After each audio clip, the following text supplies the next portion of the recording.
Humanity believed it had found one of the greatest discoveries of modern medicine, a gene-editing technology called CRISPR, created to fight incurable diseases and turn treatments that were once impossible into real hope. With it, scientists could correct flaws in DNA, stop the progress of serious illnesses, and open a new path to saving thousands of lives. However, as the years passed, this promise of healing began to be diverted from its true purpose. In the wrong hands, what should have represented the future of medicine began to be used in secret, dangerous, and highly risky experiments, capable of causing devastating consequences for all of humanity.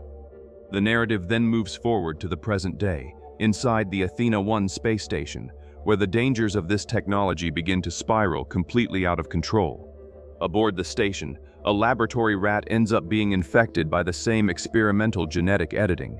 In a short time, the small test subject, which previously represented no threat at all, undergoes a terrifying transformation. Its body grows abnormally, its strength increases rapidly, and its behavior becomes increasingly aggressive and dangerous. Taken over by the mutation, the creature spreads terror throughout the station and kills almost the entire crew, leaving the place in complete chaos. Amid the destruction, Carrie manages to contact the control room on Earth and warns them about the desperate situation while trying to reach the escape pod. However, when she asks for the pod to be released, she receives a cruel response. The ground team refuses to unlock her exit because the biotechnology company responsible, called Enerene, demands that she recover the mutation samples before escaping. Otherwise, Carrie will be left to die on the station. With no alternative, she returns to the control room of the doomed spacecraft and manages to get the 3 samples, but the monstrous rat appears again and begins a desperate chase through the corridors. Racing against time, Carrie manages to reach the escape pod by very little and escapes before the creature can reach her.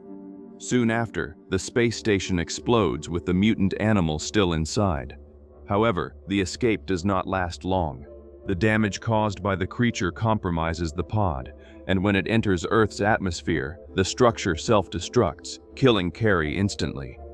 On Earth, we meet Davis, a primatologist who works at the San Diego Wildlife Sanctuary. He accompanies Nelson, Amy, and Connor to the gorilla enclosure, where he tries to approach Pavo, the newest member of the group. The small gorilla is still aggressive, frightened, and insecure in the new environment, but Davis manages to calm him using sign language, showing his experience and his strong bond with the animals. At that moment, George appears, a huge albino gorilla, much larger than the others, and possessing surprising intelligence. Playful, George pretends to be angry to scare Pavo, making the little one panic and try to run away. Seeing him running, George goes after him and knocks him down, but it soon becomes clear that it was all just a rough joke. George is, in fact, Davis's best friend and has an unusual sense of humor. Even so, Davis scolds him and reminds him that he needs to be gentle with Pavo because hunters killed the little gorilla's entire family, leaving him orphaned. After that, Davis asks George to touch his fist, but the gorilla responds by showing his middle finger, making the others laugh. Then, he finally agrees to take care of Pavo, who now becomes part of that new family. During the night, after Davis goes home, the 3 cylinders recovered by Carrie fall to Earth. The first hits the gorilla enclosure and releases a gas that infects George, who was near the place. The second falls in a forest, near a wolf pack, and one of the wolves ends up exposed to the substance. The third falls into a river inside a national park, where it is swallowed by a crocodile. The next morning, Davis receives the news that George is acting strangely and ended up in a bear's cage. When he arrives at the enclosure, he is shocked to find the animal brutally dead. Davis approaches George, and the gorilla admits through signs that he was responsible for the bear's death, apologizing soon after. Even frightened, Davis realizes that his friend still retains part of his consciousness. Then, when George stands up, everyone is impressed to see that he has grown absurdly during the night. His body is taller, wider, and heavier, making it clear that something extremely serious is happening. Shortly afterward, the team finds the container that fell there, and Davis begins to want to understand what had really hit the enclosure and caused that transformation. Meanwhile, in Chicago, at Enerene headquarters, one of the company's owners, Brett, is furious for having lost billions of dollars with the explosion of the space station. His sister Claire appears and tells him to calm down. Unlike him, she does not seem very affected by the company's possible decline, because she is more concerned with the success of the mutation than with the money lost. Claire states that the experimental project called Rampage is working, since the infected creatures are reacting exactly as expected. To her, the disaster represents proof that the technology could be used as a powerful biological weapon. She also believes that it will still be possible to recover the samples sent with Carrie in the escape pod. When a report from the American Meteor Society reveals the location of one of the samples, Claire immediately hires a private military service to recover the container before anyone can track it and blame Enerene for the illegal experiments. The military team, led by Burke, heads toward Wyoming, the location where the second cylinder fell. Upon arriving, Burke informs Claire that the container is severely damaged and discovers that all the wolves in the region were massacred by another member of the pack itself. Realizing that the surviving wolf is infected, Claire orders Burke to capture the creature alive or dead. Meanwhile, after hearing about the Athena 1 disaster and the news that George escaped from the gorilla enclosure, Kate, a former Enerene employee, immediately goes to the sanctuary. Upon arriving at the place, Kate meets Davis and reveals that the container found in George's enclosure contained a sample produced by Enerene. Davis allows her to take part in the investigation, and Kate explains that the pathogen inside the cylinder works by editing George's genes, causing him to grow rapidly, become stronger, and become increasingly aggressive. She states that she developed an antidote capable of neutralizing the process. She studies the results of George's blood and says that it makes no sense because his blood contains a lethal concentration of growth hormone, something that could quickly kill him. She also observes that George is going through personality changes, becoming more irritable, confused, and unstable, which indicates that the mutation could lead him to death. Even so, Davis states that he will find a way to save him. Suddenly, George becomes furious and begins forcing the cage until he manages to escape, invading rooms, destroying walls, and knocking everything down along the way. He reaches the visitors area, and the police quickly appear, surrounding the gorilla with weapons aimed at him. Davis tries to calm him down and asks the officers to lower their weapons. For a few moments this works, and George seems to recognize his friend's voice. However, a shooter in a helicopter begins firing tranquilizer darts at him until he makes him pass out. Meanwhile, as Burke and his team advance deeper into the forest, they see the mutant wolf moving quickly among the trees. The creature no longer looks like an ordinary wolf, because it is much larger, more aggressive, and more resistant. Burke shoots and believes he hit the creature, so he decides to look for the body. However, when he reaches the place, he finds only a huge giant wolf footprint on the ground, leaving everyone in panic. Shortly afterward, the beast begins to attack, eliminating the members of the team one by one. While watching the images of his men being killed, Claire and Brett are frightened, and he says that they will not be able to control that. After some time, only Burke remains alive, continuing the hunt alone. He calls for air support, but not even a helicopter machine gun works against the beast, which has developed bullet-resistant skin. The giant monstrous wolf is also able to jump very high, and soon manages to destroy the helicopter, killing all the crew members. Cornered, and with no way out, Burke tries to fight one last time, but ends up being devoured by the creature. Davis and Kate are arrested and meet Agent Harvey Russell before being taken aboard the plane transporting George. During the trip, Russell interrogates the two and talks about Davis's past in the Army Special Forces and the United Nations Special Task Force. Then, he shows images of the 9-meter beast frightening Davis.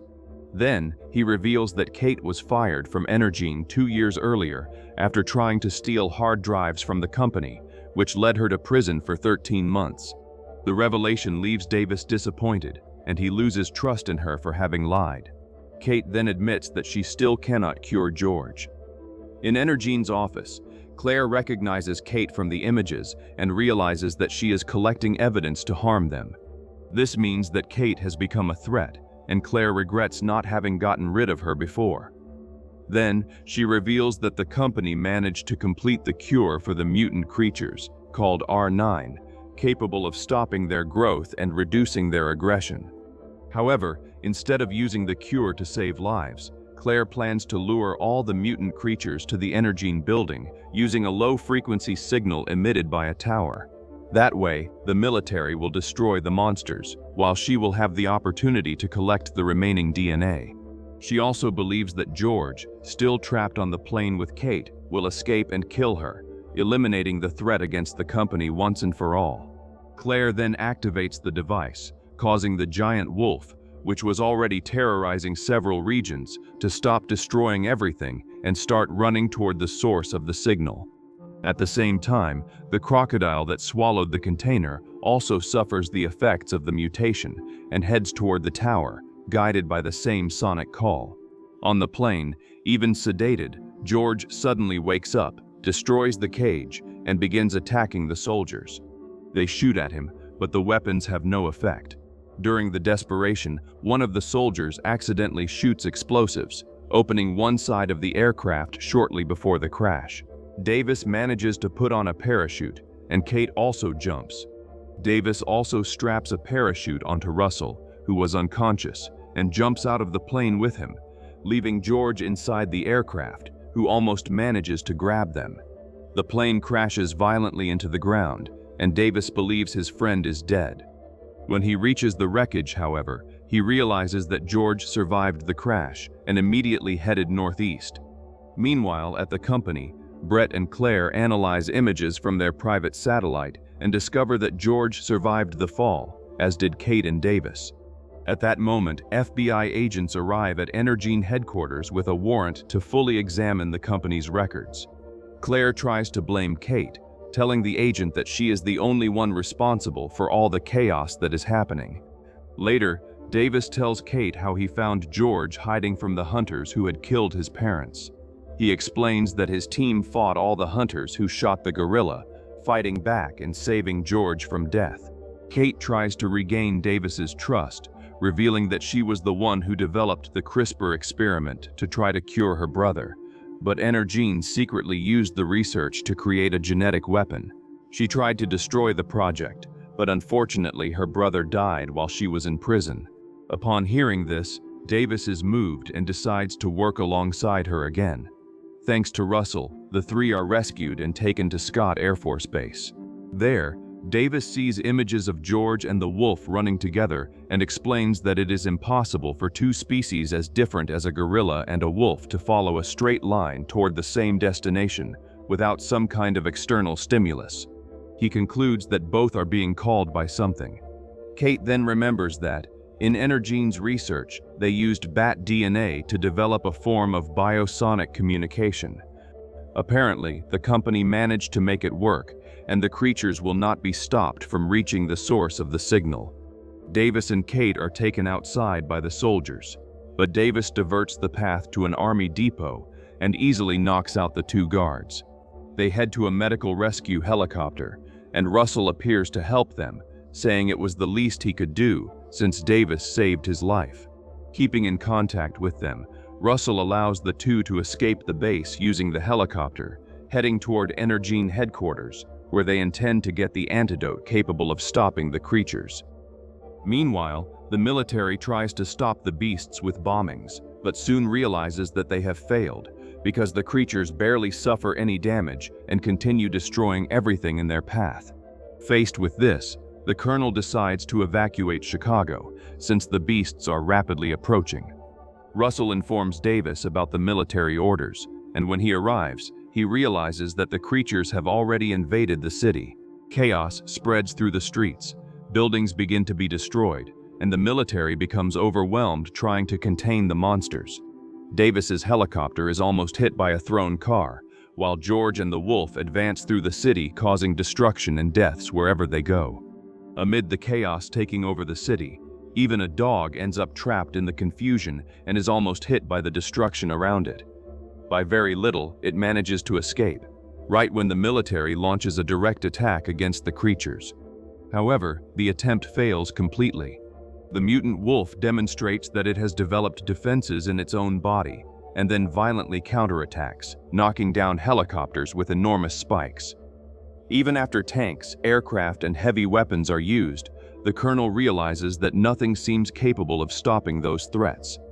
Seeing no other way out, he orders the preparation of the so-called mother of all bombs, a conventional weapon powerful enough to destroy half of the large city. At that moment, he receives an alert about something gigantic approaching through the river. Soon, everyone realizes that it is the transformed crocodile. The creature emerges from the waters in monstrous size and joins the destruction, increasing the despair even more because now the military force has to deal with 3 threats at the same time. Russell tries to convince the colonel to cancel that extreme decision, explaining that Davis and Kate are on their way to the antidote and need only more time. However, the colonel rejects the suggestion and orders Russell to be removed from there.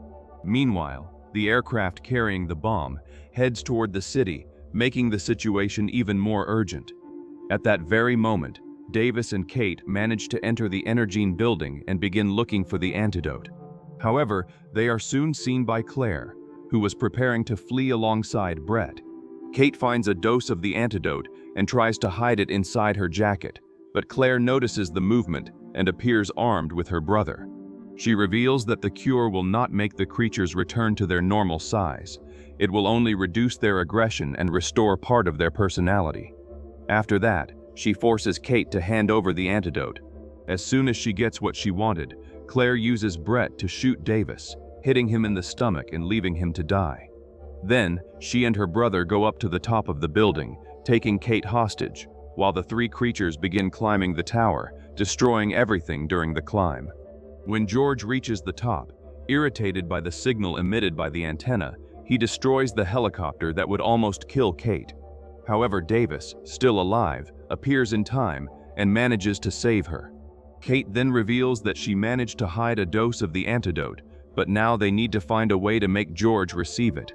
While the gorilla tries to tear down the antenna, Davis and Kate are once again confronted by Claire. During the confusion, Kate draws George's attention, while Davis places the antidote inside Claire's bag. Soon after, George grabs the businesswoman and devours her, causing the substance to enter his body. At the same time, Brett tries to escape through the ground floor, but ends up found by Russell, who demands the laptop and the laboratory rat in exchange for letting him flee. Brett accepts the proposal, hands everything over, and tries to leave, but is crushed by debris falling from the building. Davis and Kate manage to enter the damaged helicopter shortly before the building collapses. When the tower begins to fall, Davis tries to keep the aircraft in the air in any way possible, because this is their only chance of surviving the impact. After all the destruction, the 2 manage to land safely. George appears among the rubble and seems to have returned to normal, happy to see Davis again. However, this brief relief does not last long, because the wolf and the crocodile remain out of control.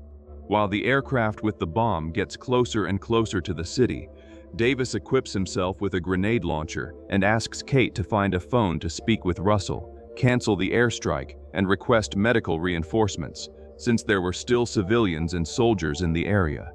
After that, Davis sets out to face the monsters alongside George. The gorilla manages to land a powerful blow on the monstrous crocodile, but is soon attacked by the wolf. Davis fires grenades to help his friend and manages to push the beast away for a few moments. Then, he gets the idea to lure the wolf near the mouth of the giant crocodile. The plan works, and the monstrous wolf jumps straight into the mouth of the terrible creature, which kills it with a brutal bite, ripping off its head and swallowing it.